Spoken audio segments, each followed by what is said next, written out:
friends, welcome back, or welcome if you're new here. My name is Stacy and I am the Chapter Conundrum. And in today's video, I thought it would be fun to talk about some of my favorite animal companions in sci-fi and fantasy. So I actually put these in a definitive ranking, a top 10, which is rare for me because I am usually not very decisive in terms of how to rank things.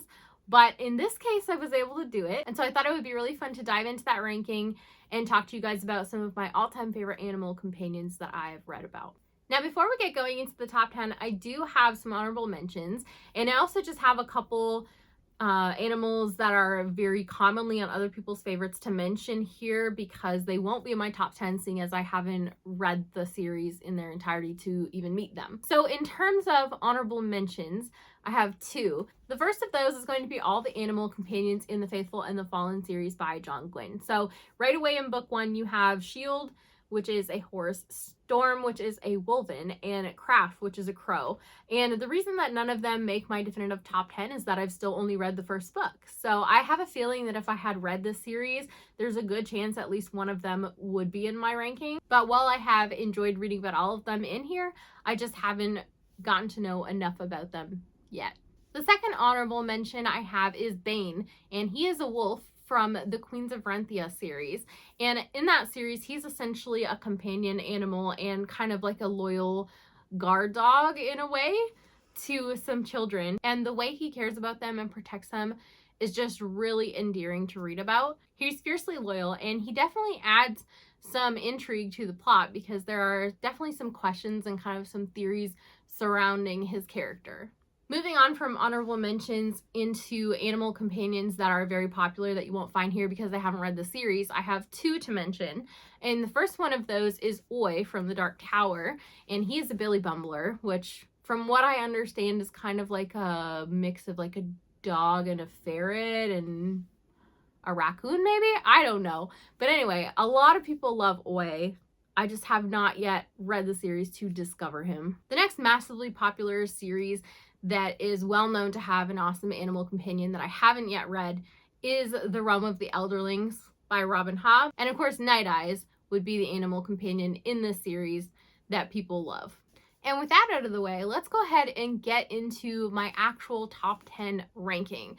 So in number 10, I have a direwolf from A Song of Ice and Fire, and that would be Ghost, Jon Snow's wolf. And I definitely had a great time reading about the direwolves, but Ghost in particular. I just love that he was kind of like the underdog, being the runt of the litter, and then he ended up growing into one of the most protective and kind of like loyal and intelligent ones. There are definitely some moments in this series where Ghost is pivotal, and it's always enjoyable reading about him while he's on page. He just doesn't get higher up on my ranking because he's just not on page as much as I would like. Coming in the number 9 spot, we have yet another wolf, and that is Minna from Legends of the First Empire. And this is a prequel series to the Rhaenyra Revelations series, and this is set about 1,000 years before, so you can pick this up and read it first. You don't need to have any kind of knowledge of the events of Rhaenyra Revelations to really enjoy this. And this is definitely more of an epic series where you're getting tidbits from different parts of the world and different races to try and get a better picture of some of the major historical events that happened in this world before Revelations. But one of the main characters in here is a young mystic named Suri, and she has a wolf companion named Minna. And Minna is very intelligent and loyal. She's definitely very sweet, and the two of them have a very special and unique bond that you don't get to see a whole lot of with animal companions. I think it's really the relationship between Suri and Minna that makes Minna stand out so much and why she definitely makes my top 10. Coming in the number 8 spot, we have a very fiery, spirited horse, and that is going to be Spit from Raven Shadow, the first book being Bloodsong. And this is the only book in the series I have read so far, which is part of why Spit isn't higher on my ranking, I think. But basically, almost any time Spit was on page, I had something to laugh about because he is just so emotive. You can usually find him trying to either bite someone, kick someone, or spit on someone, hence his name. And he is the warhorse of our main character, Valen. And even Valen, he has a touch and go relationship with. He definitely adds some comedic relief to this series, and reading about him is just a great time. As someone who has spent a little bit of time around horses in real life, I definitely appreciate that each horse has its own unique personality.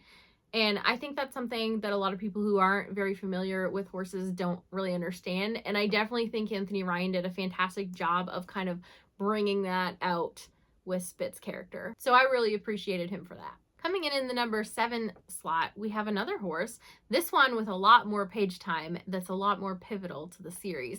And that is going to be Condor from the Green Rider series by Kristen Britton.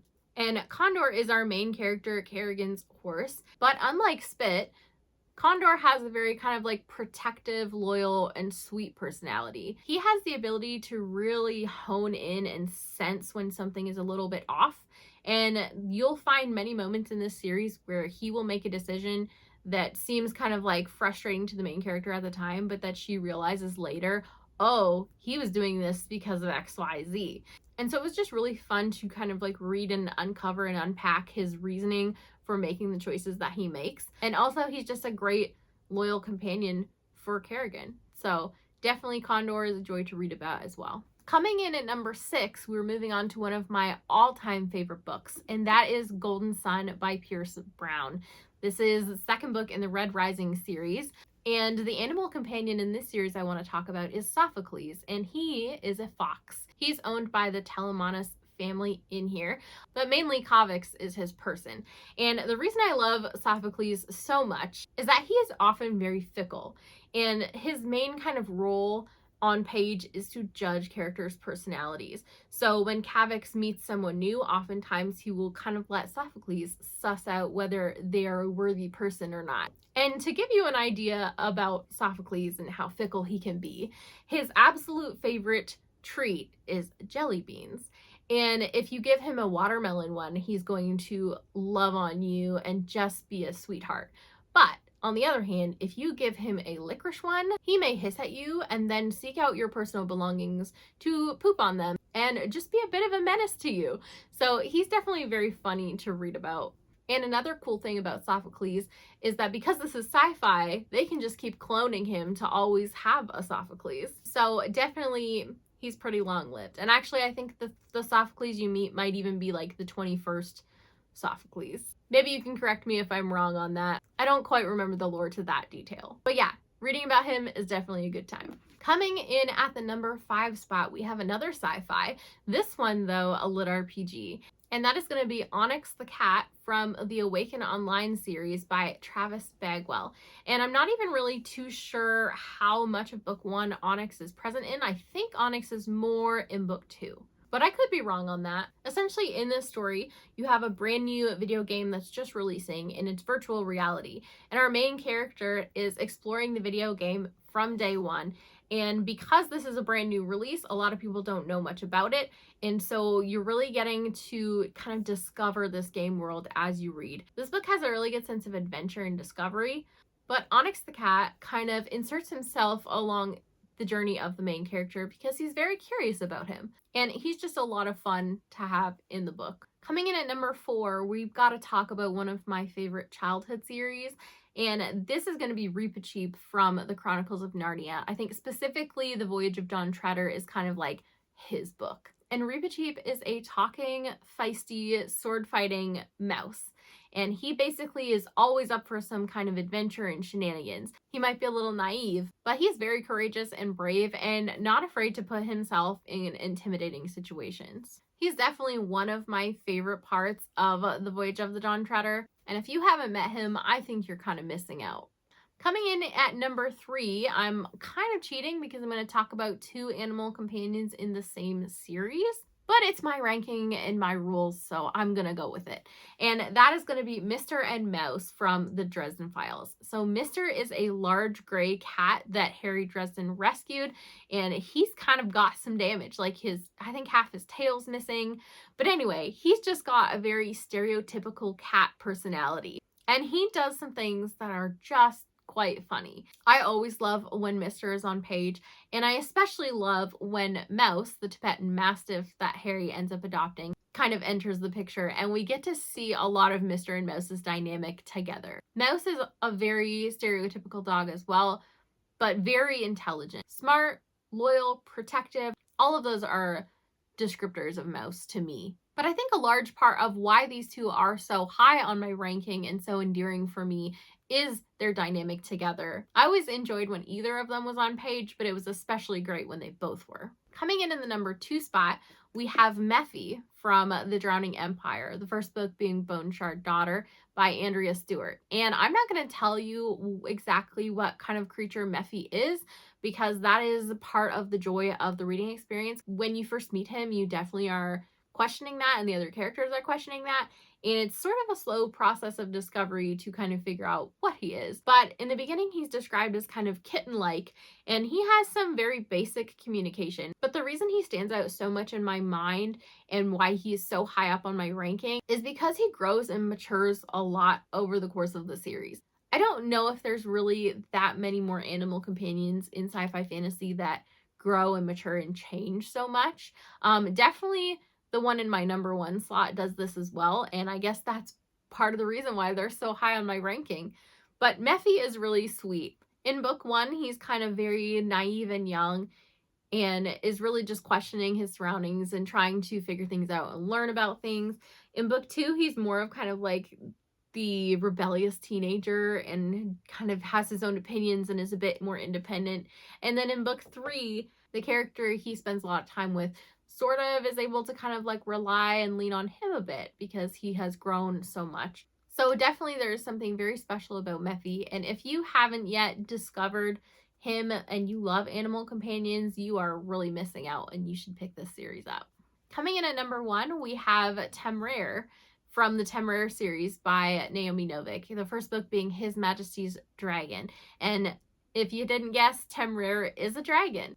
In book 1, we get to see him hatch and bond with our main character, and Temeraire is just a joy to read about. This series is kind of an alternate history. It's sort of like the Napoleonic Wars, but if dragons were involved.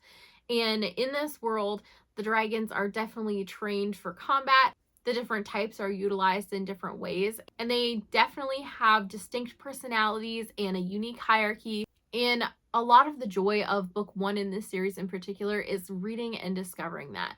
But our main dragon in the series, Temeraire, is especially fun to follow because you get to follow him hatching and bonding with our main character. And for the first sort of section of the book, he's just very naive and very curious about humans. There's a lot of human concepts he doesn't understand, and it's just really amusing to kind of see him innocently make suggestions or thoughts or kind of stumble into things that his person has to explain to him. It's also just really fun once they get into kind of like the military training school with the other dragons to see him react to the other dragons, communicate with them, and just how he goes about all of that.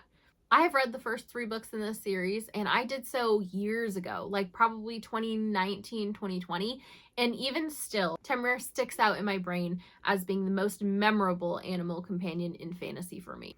So if you love animal companions, I would highly, highly recommend you check this series out. Even if it's just the first book, I think you'll have a fantastic reading experience with just the first one.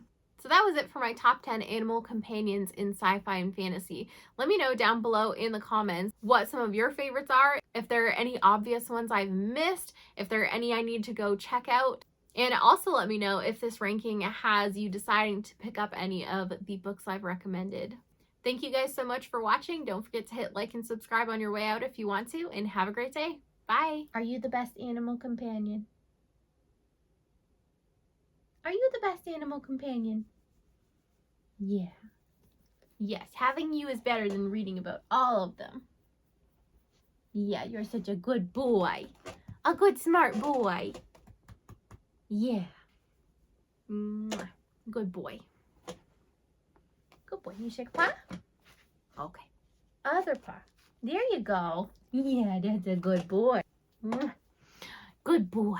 Good boy. I think we're going to kick him out for the rest of the video. Yeah, we'll kick you out for the rest of the video. But you were so helpful. Yeah, you were so helpful. Good boy. Just a minute. Just a minute.